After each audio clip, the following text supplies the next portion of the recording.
예, 어제 26.06%라는 역대 최고치 투표율로 사전투표는 종료됐습니다. 대선 후보들은 아직 투표를 하지 않은 유권자들의 마음을 얻기 위해서 유세 강행군을 이어가고 있습니다. 네, 전문가 두 분 모시고 대선 전 마지막 주말 현재 판세에 대해 얘기 나눠보겠습니다. 최형두 전 국회 대변인, 배종호 세한대 초빙 교수 두 분 모셨습니다. 어서 오십시오. 네, 어서 오세요. 안녕하세요. 안녕하십니까? 예, 안녕하십니까. 네. 26.06%, 1,100만 명, 굉장히 높은 사전투표율이 형성이 돼서 선관위도 예측하지 못했던 투표율이라고 하니까요. 근데 이게 각 당마다 이제 유리한 해석을 내놓는다고 하는데 이건 저희가 충분히 예상할 수 있는 반응이고요. 두 분의 의견이 어떤지 일단 궁금합니다. 사전투표율이 높은 것 어떻게 전망하고 계신지요? 네, 우선에 각 당의 기세전이 대단했습니다.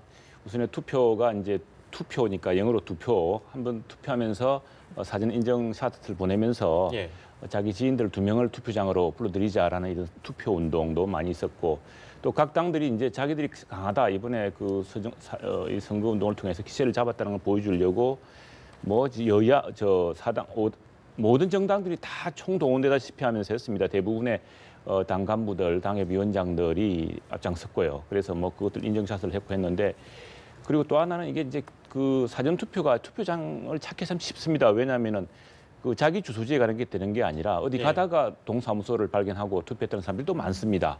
투표가 편리하고 주민등록증이 있으면 어디서나 할 수 있고 하기 때문에요. 그리고 이제 각 당에서 정말 또 그 높은 투표를 둘러싸고 이제 아전 인수적 해석도 많이 나왔습니다만 각각 이제 그 기세를 잡기 위해서 자기들 지지자들이 강하게 결집되고 있다는 걸 보여주려는 그런 그 기세전을 펼쳤기 때문에 그런 것들이 함께 모여서 이렇게 높은 투표율을 보인 것 같습니다. 배종호 교수께서는 어떻게 보십니까? 이번 이제 사전 투표율은 역시 가장 주목되는 부분이 1,100만 명 할 정도로 정말 엄청난 유권자들이 사전 투표했다. 이게 보면 이제 전체 유권자의 4분의 1이고 80% 잡아도 전체 투표자의 이제 3분의 1이 한 거지 않습니까? 정말 많은 사람들이 했는데 그럼 이제 왜 이렇게 많은 사람들이 사전 투표에 참여를 했느냐? 그건 역시 이제 제가 볼 때는 이번 선거에 대한 뜨거운 그런 참여 의식 때문에 그런 것 같습니다. 우리가 이제 최순실 국정농단 게이트 그리고 박근혜 전 대통령 탄핵 과정을 거치면서 이 촛불 민심, 촛불 집회를 통해서 이제 시민들의 정치 욕구가 광장에서 분출됐지 않습니까? 그러한 것들이 그대로 사전 투표에 반영이 돼서 앞으로 새로운 나라를 만들어 보겠다, 새로운 체제를 만들어 보겠다 그런 열망들이 사전 투표로 이어진 것 같고요. 이번 사전 투표에서 이제 가장 주목되는 부분, 이제 특이한 부분이 역시 서구 동지 아닙니까? 호남 지역은 이제 굉장히 평균 26% 넘는 한 33% 정도 되고 반면에 이제 대구 지역은 평균보다 밑도는 22%가 됐지 않습니까? 이 부분을 좀 주목을 해야 되는데 역시 호남 지역에서 이렇게 사전 투표율이 높았다는 것은 크게는 정말로 이번에는 정권 교체를 해보자 할 수 있다라는 이제 정권 교체에 대한 또 집권에 대한 기대감이 반영된 것 같고요. 이제 과거에 10년 동안 이명박 박근혜 전 대통령에게 정권을 넘겨줬기 때문에 이번에는 반드시 찾아오 보자 이런 부분이 반영된 것 같고요. 반면에 이제 TK 쪽에서는 역시 최순실 국정농단 게이트로 인해서 보수가 땅에 떨어지면서 집권 가능성이 현저하게 낮아지니까 아무래도 투표에 대한 이제 저조한 그런 모습으로 나타난 것이 아닌가 이렇게 생각이 됩니다. 네, 이렇게 사전 투표 반응이 워낙 뜨겁다 보니까 과연 최종 투표율은 얼마나 될지 관심이 쏠리는 것 같은데요. 일각에서는 80% 안팎에 이를 것이다라는 전망이 나오고 있습니다. 어떻게 보십니까? 네, 1997년 대통령 선거가 80%를 넘었습니다. 20년 전에 80%를 넘었고 그 뒤로 이제 2002년에 노무현 대통령이 당선되었을 시기가 75%를 넘었었죠. 70% 이상 되었고 지난번에 박근혜 대통령이 당선됐던 지난 선거도 이제 70% 중반이었는데 아마 80%에 도달하지 않을까 싶습니다. 왜냐하면은 이미 사전 투표를 통해서 많은 투표가 이루어졌고요. 4분의 4명 중에 1명이 현대다가 또 하나 이번 투표는 종전과 달리 8시까지 투표를 합니다. 저녁 8시까지 투표를 하기 때문에 사실은 투표를 하기 훨씬 쉬워졌습니다. 또 하나는 이게 지금 조금 전에 우리 배 교수님 말씀하셨습니다만 이번 선거가 이제 영조 호고라 그러죠. 또 동조 서고라 그러는데 이 영남 지역에서는 좀 낮았습니다. 낮았는데 이게 이제 그 한국당에서 이제 주로 이야기하는 것이긴 합니다만 지역 간의 어떤 투표율 경쟁 같은 걸 또 불러일으킬 수가 있습니다. 그래서 지금 누구를 지지해야 될지 지금 뚜렷한 문재인 후보, 지금 1위인 문재인 후보를 견제하거나 문재인 후보를 제칠 만한 후보가 뚜렷하게 보이지 않는 속에서 아마 영남이나 이쪽 전통적인 보수층 지지자들의 이 아마 고민이 깊은 것 같은데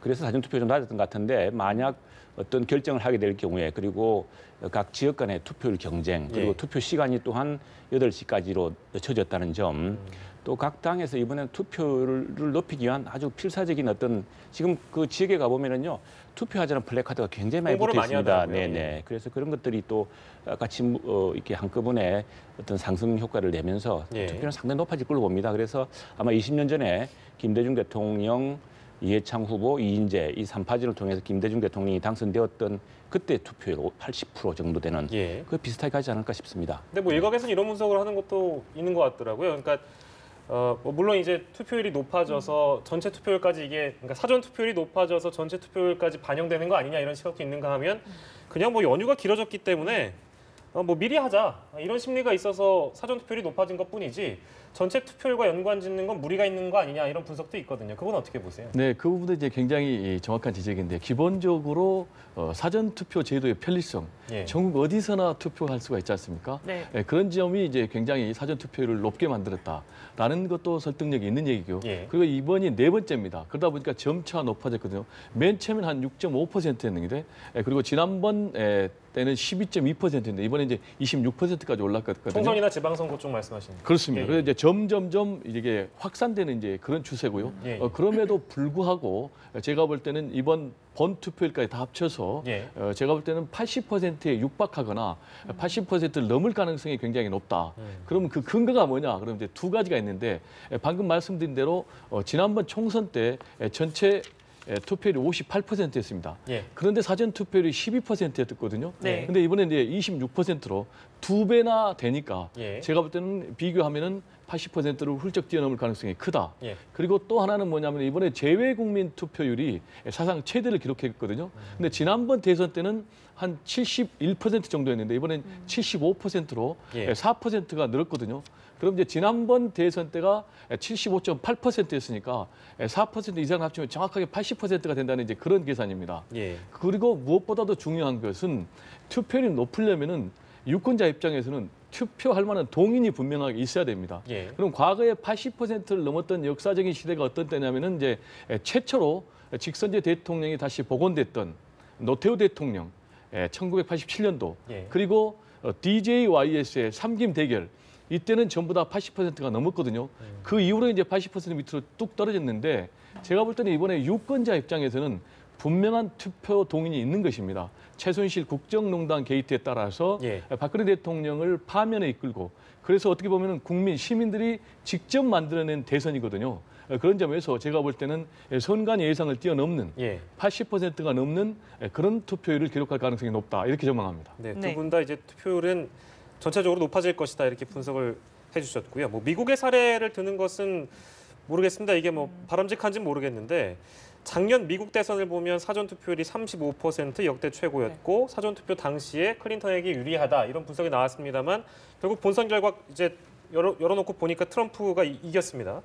이런 예상 밖의 결과랄까요? 이런 게 나올 가능성은 얼마나 있다고 보시는지요? 지금 미국 같은 경우 사전투표 제도가 훨씬 발달해 있기 때문에 우리도 아마 사전투표율이 자꾸 높아질 겁니다. 이게 훨씬 편하고 또 훨씬 많이 알려져 있기 때문에 높아질 텐데 사실 미국 이제 선거 제도가 우리랑 다른 것도 전에 감안을 해야 됩니다. 사실 클린턴이 이긴 득표가 사실은 그 트럼프보다 조금 많았습니다. 많았는데 이제 이게 선거인제도 선거를 하기 때문에 미국에서는 격전지에서 클린턴이 졌죠. 좀 근소하게 지면서 이제 진 것인데 지금 뭐 그때도 역시 그 각 당이 양당에서 굉장히 결집되어 있는 양상이에요. 지지자들이 결집되어 있는 양상이었고 또 사전 투표를 통해서 기세전 이게 뭐 앞으로 이제 우리 선거도 사전 투표가 활성화되면 될수록 반복될수록 이 기세전이 대단할 거라 봅니다. 미국 선거도 그랬고요. 그러면은 그때는 트럼프 이제 클린턴 당선 전부 예측 그날 당일 아침까지도 모든 언론들이 대부분 언론들이 다 클린턴 우세로 이렇게 당선 그 유력으로 나왔습니다. 근데 그게 뒤집어졌죠. 그러나 그 당시에도 이미 다른 지표가 있었습니다. 그게 뭐냐면은 이제 온라인으로 보아진 이제 구글 트렌드라고 하는 구글의 그 검색 엔진을 통해서 얼마나 많은 사람들이 후보자를 누구를 많이 검색했느냐 이게 당시에 트럼프가 월등히 많았다는 게 있었죠. 또 하나 실제로 이런 온라인 조사를 기반으로 했던 샌프란시스코 크로니클이라는 신문이 이제 그 여론조사를 했는데 그 여론조사는 정확히 맞았다고 합니다. 그래서 이런 그 구글 트렌드 같은 검색 엔진 조사라든가 또는 또 펀드레이징이 우리나라와 좀 다른 펀드레이징 문화가 있기 때문에 거기에는 펀드레이징에 어떤 사람들이 돈을 냈는가를 보면은 의외로 트럼프 쪽에는 이 가난한 백인들이 돈을 굉장히 많이 냈습니다. 숫자가 굉장히 많았습니다. 힐러리 같은 경우는 오히려 동부의 부자들이 내서 액수는 크지만 그 낸 사람 숫자는 오히려 트럼프가 훨씬 많았죠. 그리고 단위 액수도 기부 액수도 트럼프가 작지만 숫자가 훨씬 많았고요. 이런 것들이 하나의 지표가 되어서 여론조사에 반영하지 못한 어떤 이변들이 일어났었죠. 알겠습니다. 네, 어쨌든 이번 대선 참 국민들의 반응 굉장히 뜨거운데 결과는 저희 사흘 뒤에 확인을 해봐야 될 것 같습니다. 자, 후보들 이제 막바지 유세에 박차를 가고 있는데 행보 하나씩 살펴보겠습니다. 문재인 후보 그 프리허그죠. 공약을 지켰습니다. 여러 가지 뭐 암살 예고글 소동도 있었는데 약속을 지켰기 때문에 이런 부분들이 또 유권자들에게 어떤 긍정적인 그런 영향을 미쳤을 거라고 좀 보십니까?